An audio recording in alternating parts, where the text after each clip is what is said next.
Hello বন্ধুরা, welcome to only sports view. তো এই ভিডিওতে আমরা আলোচনা করব আইএসএল নিয়ে, ইন্ডিয়ান ফুটবল নিয়ে। তো ইন্ডিয়ান ফুটবল আইএসএল নিয়ে যেরকম বেশ কিছু ভালো খবর রয়েছে এবং তার পাশাপাশি বেশ কিছু খারাপও খবর রয়েছে, তো সেই ব্যাপারগুলো নিয়ে আমরা আলোচনা করব এই ভিডিওতে, যে আইএসএল কবে নাগাদ শুরু হতে পারে। তো ভিডিওটি সবাই শেষ পর্যন্ত দেখতে থাকো, আর চ্যানেলে নতুন হয়ে থাকলে চ্যানেলটি সাবস্ক্রাইব করে পাশে থাকা বেল আইকনটিকে অন করে পাশে থেকো। তো আইএসএল নিয়ে যেরকম বেশ কিছু ভালো খবর বর্তমান সময়ে বেরিয়ে আসছে, তো সেরকমই বেশ কিছু খারাপ খবরও বেরিয়ে আসছে। তো খারাপ খবরগুলোর মধ্যে হলো আইএসএল লেজেন্ড বলা চলে টিরি। তো সেই টিরি অবশেষে আইএসএল ছাড়লো, মুম্বাই সিটি এফসি ছাড়লো, যেখানে অফিসিয়ালি মুম্বাই সিটি এফসি থেকে টিরিকে থ্যাংক ইউ জানিয়ে দিয়েছে। যেখানে প্রায় 10 বছর ধরে আইএসএলের সঙ্গে যুক্ত ছিল টিরি, আইএসএল লেজেন্ড বলা যায় টিরিকে। যেখানে প্রথমে এটিকেতে আসা, এটিকে থেকে পরবর্তী সময় জামশেদপুরে যাওয়া, জামশেদপুর থেকে পরবর্তী সময় আবারও মোহনবাগানে ফিরে আসা, এবং বর্তমান সময়ে খেলছিল সে মুম্বাই সিটি এফসিতে। তো টিরিও অবশেষে আইএসএল ছাড়লো এই আইএসএলের অনিশ্চয়তার জন্য। এছাড়াও আরও বেশ কিছু প্লেয়ার দল ছেড়েছে, যেরকম কেরালা ব্লাস্টার এফসি থেকে অ্যাড্রিয়ান লুনা দল ছেড়েছে। মানে অ্যাড্রিয়ান লুনার সঙ্গে কেরালা ব্লাস্টার এফসির কন্ট্রাক্ট রয়েছে, তো সেই কারণে অ্যাড্রিয়ান লুনাকে কেরালা ব্লাস্টার এফসি 1 বছরের লোন ডিলে ইন্দোনেশিয়াতে পাঠিয়েছে। এবং এর পাশাপাশি কেরালা ব্লাস্টার এফসির আরও একজন প্লেয়ার নোয়া সাদুই, সেও দল ছেড়েছে, কেরালা ব্লাস্টার এফসি সে ছেড়েছে।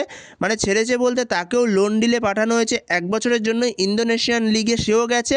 তো যেখানে নোয়া সাদুইর সঙ্গে কেরালা ব্লাস্টার এফসির 1 বছরেরই কন্ট্রাক্ট রয়েছে, এই মরশুমটারই কন্ট্রাক্ট রয়েছে। তো সেখানে দেখা যাক পরবর্তী সময় আদৌ সে আর ফেরে কিনা। এর পাশাপাশি সবথেকে বড় আপডেট যেটা কালকে বেরিয়ে এসেছে, হামিদ আহাদাদ ইস্টবেঙ্গলের নতুন স্ট্রাইকার, মরক্কোন স্ট্রাইকার হামিদ আহাদাদ, সেও ইস্টবেঙ্গল ছেড়েছে। ইস্টবেঙ্গলের সঙ্গে মিউচুয়ালি কন্ট্রাক্ট টার্মিনেট করে নিয়েছে, এবং ইস্টবেঙ্গলও হামিদ আহাদাদকে অফিসিয়ালি থ্যাংক ইউ জানিয়ে দিয়েছে।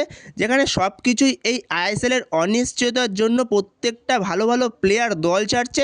যেখানে হামিদ আহাদাদ খুব একটা ভালো পারফরমেন্স ছিল না, বা খুব একটা খারাপ পারফরমেন্স ছিল এমনটাও বলা চলবে না, মাঝারি পারফরমেন্স করছিল, তাও মোটামুটি ভালোই পারফরমেন্স করছিল ইস্টবেঙ্গলের হয়ে। তো সেখানে হামিদ আহাদাদ সেও দল ছাড়লো, সে এই মরশুমে ইস্টবেঙ্গলে যোগ দিয়েছিল। তো হামিদ আহাদাদ সে দল ছাড়ার পেছনে যেরকম কারণ জানিয়েছে, সে তার পরিবারের সঙ্গে সময় কাটাতে চায়, পরিবারের থেকে দূরে থাকতে চায় না, পরিবারের কাছাকাছি থাকতে চায়। তো সেরকমই সে কারণ জানিয়েছে, কিন্তু সেইটা তো কারণ না, কোনো প্লেয়ারই বসে থাকতে চায় না। কারণটা হলো কি আইএসএলের এই অনিশ্চয়তা, কোনো লিগ হচ্ছে না, তো সেখানে প্লেয়াররা বসে থাকবেই বা কেন। তো সেখানে সেই কারণেই হামিদ আহাদাদও শেষ পর্যন্ত দল ছাড়লো। তো এরপরে যদি আমরা একটু আইএসএল নিয়ে কথা বলি, আইএসএল কবে শুরু হতে পারে, আদৌ কি এই মরশুমে আইএসএল হওয়ার কোনো পসিবিলিটি রয়েছে। যেখানে বেশ কিছু বিষয়ও বেরিয়ে এসছে, যেখানে আইএসএল এর সমস্ত যা খরচা, তো সেটা পুরো এআইএফএফকে বহন করতে হবে। যেখানে রেফারির খরচা বা ব্রডকাস্টের যে খরচাগুলো, সেগুলো পুরোপুরি এআইএফএফ বহন করবে। তো সেখানে যেরকমটা ধরা হচ্ছিল এআইএফএফের এর পেছনে টাকা বরাদ্দ হতে পারে 5 থেকে 6 কোটি টাকা।